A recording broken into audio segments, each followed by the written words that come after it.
Assalamualaikum warahmatullahi wabarakatuh. Waalaikumsalam warahmatullahi Alhamdulillahi rabbil alamin. Assalatu wassalamu ala sayyidil mursalin wa ala alihi wa sahbihi ajma'in. Allahumma la sahla illa ma ja'altahu sahla wa anta taj'alul hazna idza syi'ta sahla. Baik, alhamdulillah, puji syukur kita kehadirat Allah Subhanahu wa taala. Pada hari ini kembali Allah pertemukan kita di dalam rutinan kita. Mudah-mudahan ada kebaikan yang bisa kita ambil bersama. Amin ya rabbal alamin. Kemudian salawat dan salam kita sama-sama sampaikan untuk Rasulullah Sallallahu Alaihi Wasallam, kepada keluarga, para sahabat, serta pengikut beliau hingga yaumil qiyamah. Teman-teman, hari ini kita berjumpa lagi. Mudah-mudahan teman-teman dalam kondisi yang sehat walafiat. Amin ya rabbal alamin. Baik, pada kesempatan kali ini kembali akan saya menyampaikan sebuah hadis ya Rasulullah Sallallahu Alaihi Wasallam yang disampaikan oleh Mu'adz bin Jabal. Jadi pada suatu ketika Mu'adz bin Jabal membersamai Rasulullah ya di dalam sebuah majelis.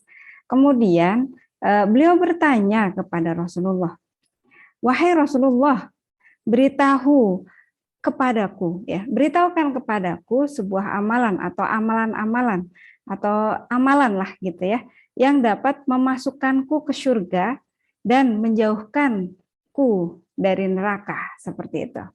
Kemudian Rasulullah menjawab pertanyaan dari Mu'adz gitu kan.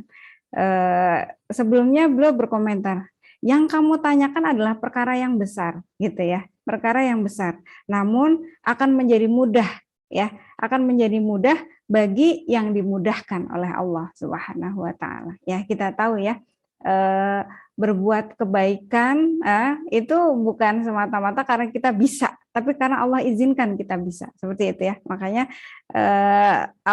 Rasulullah menyebutkan seperti itu gitu ya. Yang kamu tanyakan adalah suatu perkara yang besar gitu ya.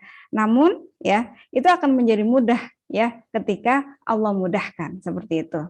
Kemudian Rasulullah menyampaikan lagi, sembahlah Allah dan janganlah kamu menyekutukannya. Itu yang pertama. Kemudian yang kedua, melaksanakan sholat. Kemudian yang ketiga, mengeluarkan zakat. Kemudian yang selanjutnya, puasa di bulan Ramadan. Dan yang terakhir adalah haji di Baitullah. Nah, kita tahu ini tergabung pada rukun Islam ya. Rukun Islam seperti itu. Nah, kemudian beliau bersabda, ya Rasulullah bersabda, itu setelah tadi ditanya, kemudian Rasulullah menjawab. Nah, di kemudian di kemudiannya lagi beliau bersabda, maukah kamu aku tunjukkan pintu-pintu kebaikan, gitu kata Rasulullah. Kemudian Zaid menjawab gitu ya, Mu'adz menjawab gitu kan, tentu gitu. Kemudian Rasulullah menyampaikan, yang pertama adalah pintu-pintu kebaikan tadi itu ya. Yang pertama adalah puasa. Puasa adalah perisai kata Rasulullah. Kemudian sedekah dapat menghapuskan kesalahan seperti air yang memadamkan api. Dan yang terakhir adalah sholat malam, seperti itu. Nah, kemudian Rasulullah membacakan surat Sajadah ayat 16 sampai 17. Lalu beliau melanjutkan sabdanya, gitu ya. Maukah kamu kuberitahu pangkal agama, tiang dan puncak tertingginya? Kata Rasulullah seperti itu. Kemudian Mu'adz menjawab, mau wahai Rasulullah, katanya. Terus kemudian beliau bersabda, pangkal agama adalah Islam, tiangnya adalah sholat, dan puncak tertingginya adalah jihad, seperti itu. Kemudian beliau bersabda lagi, maukah kalian kuberitahu apa kendali dari semua itu? Kata Rasulullah bertanya ya kepada para sahabat. Kemudian Mu'adz menjawab, mau wahai Rasulullah, gitu. Kemudian Rasulullah menyentuh lidahnya. ya, Rasulullah menyentuh lidahnya seraya bersabda, jagalah ini, kata Rasulullah gitu. Jagalah ini gitu. Kemudian Mu'adz menimpali gitu ya. Wahai Nabi Allah, apakah kita akan disiksa karena perkataan kita gitu. Kemudian beliau bersabda, bukankah kebanyakan orang yang terjungkal ke neraka akibat dari ulah lidah mereka? Kata Rasulullah seperti itu. Hadis ini diriwayatkan oleh At-Tirmidzi. Beliau atau At-Tirmidzi ini menyatakan bahwa hadis ini berstatus hasan sahih. Ya, hasan sahih. Teman-teman, kita bisa mengambil beberapa pelajaran dari sini ya. Yang pertama kita bisa bisa berkaca ya dari seorang Mu'adz bin Jabal gitu ya. Mu'adz bin Jabal gitu kan, sebegitu konsennya beliau gitu ya dalam mengumpulkan pundi-pundi kebaikan gitu ya, semangat gitu dalam mencari celah-celah kebaikan gitu. Makanya beliau sampai bertanya, wahai Rasulullah gitu kan, tolong beritahu aku amalan apa nih yang bisa masukkan aku ke surga dan menjauhkan aku ke neraka gitu kan, seperti itu. Kita bisa berkaca gitu. Seorang Mu'adz gitu ya sudah berstatus sebagai sahabat Rasulullah gitu kan, yang mana di dalam ketika kita menyebutkannya kan selalu ada doa di belakangnya ya, radhiyallahu anhu wa radu'an gitu kan. Allah meridhoi mereka atau Allah meridhoinya dan dia juga meridhoi gitu. Jadi statusnya sudah luar biasa kan, namanya sahabat gitu ya. Tapi mereka tidak terlena dengan itu gitu ya. Mereka tetap di setiap kesempatan-kesempatannya mereka selalu mencari celah kebaikan-kebaikan gitu ya. Dan kita bisa berkaca, apatah lagi kita gitu kan sebagai seorang yang jauh ya dari pengikut tabiut tabiin aja jauh banget gitu kan, apa jadi mujadid juga jauh gitu. Selayaknya kita bisa berkaca bahwa mari kita setiap saatnya gitu kan, setiap saatnya selagi ada kesempatan berbuat baik gitu, mari kita sama-sama tingkatkan terus kebaikan itu gitu ya. Tentu dengan menambah juga wawasan-wawasan gitu kan. Kita tidak bisa berbuat baik kalau kita tidak punya wawasan gitu. Wawasan dalam artian adalah tata cara gitu kan. Terus variasi-variasi kebaikan itu kan kita butuh ilmunya kan gitu ya. Mari kita sama-sama menuju arah sana gitu kan dalam rangka ittiba Rasulullah Sallallahu Alaihi Wasallam. Kemudian yang kedua adalah amal kebaikan gitu ya. Pelajaran yang kedua adalah amal kebaikan itu bisa memancing kita bisa masuk surga. Tapi bukan berarti kita masuk surga karena amalan kita gitu kan. Karena Rasulullah ya di dalam hadis yang disampaikan oleh Aisyah gitu kan, Rasulullah menyampaikan bahwa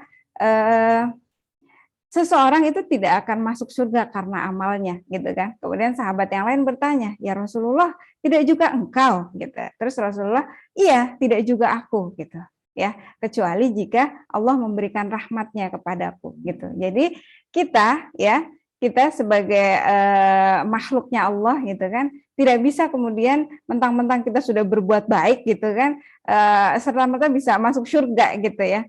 Amalan apa yang bisa membuat kita masuk surga gitu? Tentu saja amalan yang diterima sama Allah gitu kan. Makanya ketika kita berbuat kebaikan, kita diharuskan ada dua syarat ya. Yang pertama adalah mengikut Rasulullah ya. Terus yang pertama adalah ikhlas karena Allah, yang kedua adalah mengikut Rasulullah gitu kan, yang disampaikan oleh Rasulullah gitu. Jadi kalau keluar dari itu ya gimana ya? Karena Rasulullah juga menyampaikan barang siapa yang berbuat kebaikan ya, laisalahu amruna fahuwa raddun kan gitu ya kata Rasulullah gitu. Maka amalan yang memancing kita bisa masuk surga adalah amalan yang diterima sama Allah gitu ya, yang berhasil merayu rahmatnya Allah, tentunya seperti itu. Mari ya kita bisa pelajari ini ya dengan memperhatikan sebelum kita berbuat kebaikan, kita perhatikan gitu. Makanya kan di awal-awal belajar ya di semester ini kan Ustadz selalu menyampaikan, ayo kita perbaiki niat kita supaya amalan kita ke depannya tidak sia-sia gitu. Karena kan amalan yang barokah yang dikerjakan karena Allah gitu. Ketika amalan itu hanya sekedar menggugurkan kewajiban dan sebagainya, ya udah sebatas itu saja gitu.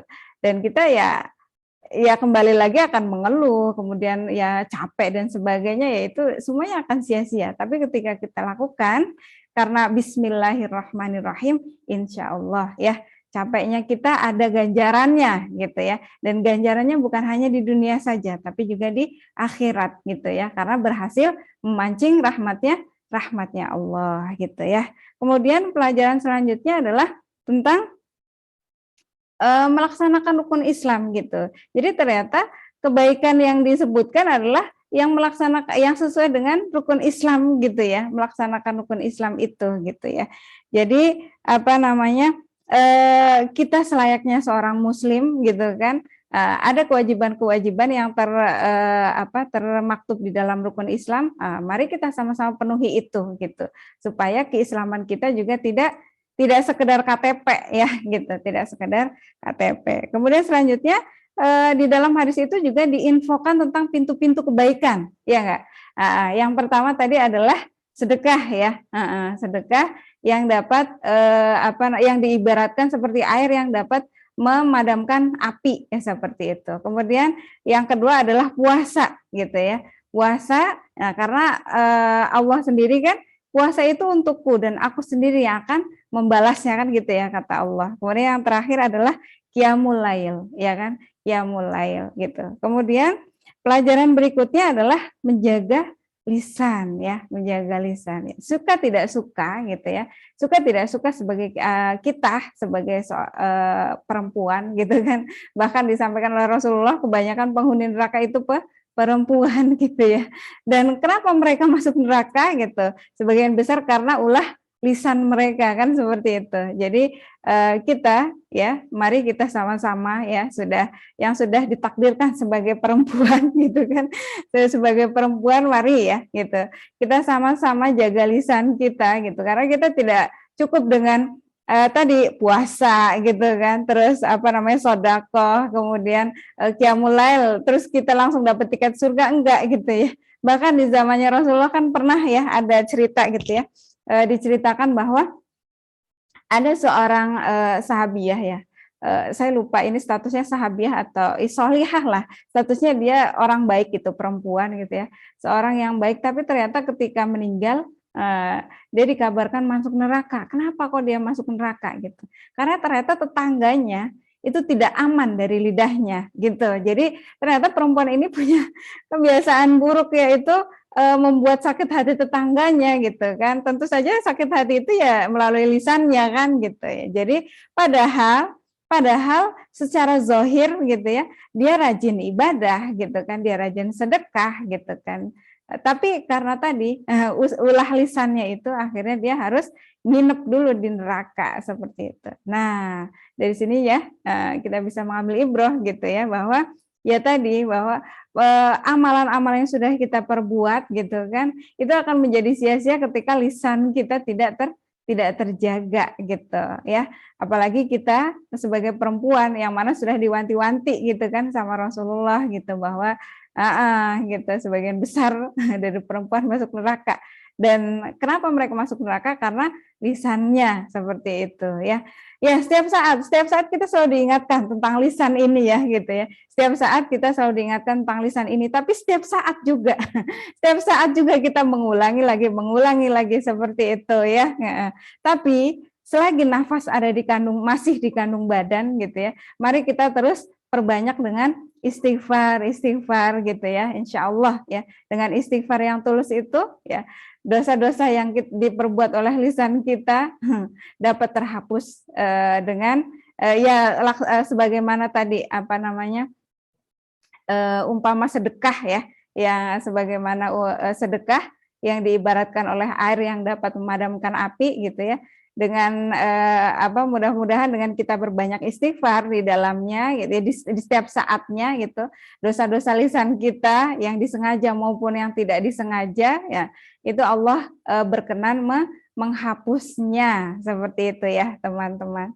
Baik, mungkin ini ya yang bisa disampaikan pada kesempatan kali ini. Ini nasihat yang sangat berharga ya, berharga sekali buat saya tentunya, yang mana setiap saat banyak bicara gitu kan, banyak bicara banyak salah biasanya seperti itu ya. Maka saya pada kesempatan kali ini juga saya mohon maaf untuk kesalahan-kesalahan lisan saya gitu ya, yang mungkin secara tidak sengaja menggores hati gitu ya. Ya, mohon dibukakan pintu maaf yang sebesar-besarnya. Demikian teman-teman, mudah-mudahan bermanfaat ya nasihat singkat ini. Tadi saya lupa menyampaikan, saya ambil hadis ini adalah dari hadis An-Nawawi ya. Arba'in An-Nawawi, nanti mungkin teman-teman bisa mengupas lebih dalam sehingga bisa melaksanakan amanat dari hadis itu secara kafah, insya Allah seperti itu. Baik, sekali lagi saya mohon maaf, mudah-mudahan ada manfaat yang bisa diambil dari perbincangan ini. Sekali lagi saya tutup dengan Assalamualaikum warahmatullahi wabarakatuh.